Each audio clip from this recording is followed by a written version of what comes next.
think that institutions in general need to first accept and understand that this demographic shift is permanent, that this is not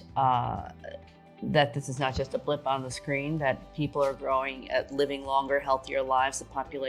The fastest growing segment of the population is older adults, and that they are diverse, that they are economically valuable for an institution, that most institutions that are in the arts and cultural world or in the senior service world or community development world all have the issue of serving the population as their constituents. So older adults are part of the population. This is related to thinking about older adults as a valid, viable group of people that are important to everybody.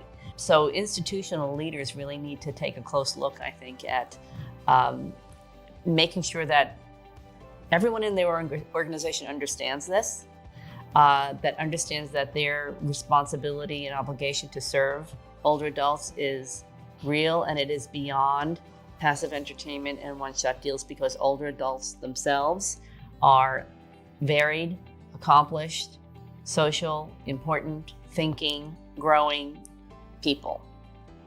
And that's a big nut to crack because so much emphasis and weight and resources have been put towards youth, and especially in cultural and arts organizations and community organizations, and the value of youth programming is gigantic.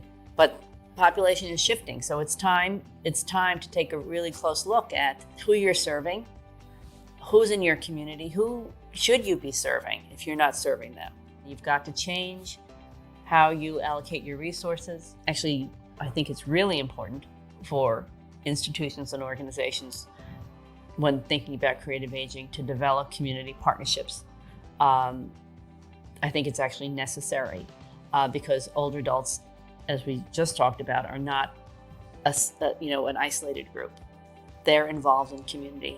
They work, they drive, they buy things, they belong to institutions, they're members of organizations. And so organizations who are considering doing creative aging really need to develop those partnerships that are going to support the work.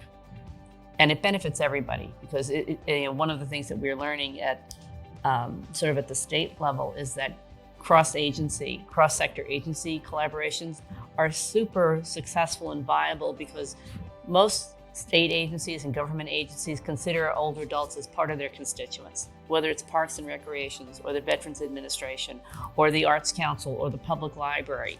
All of those institutions, organizations, and sectors have older adults as members, as people that they need to consider.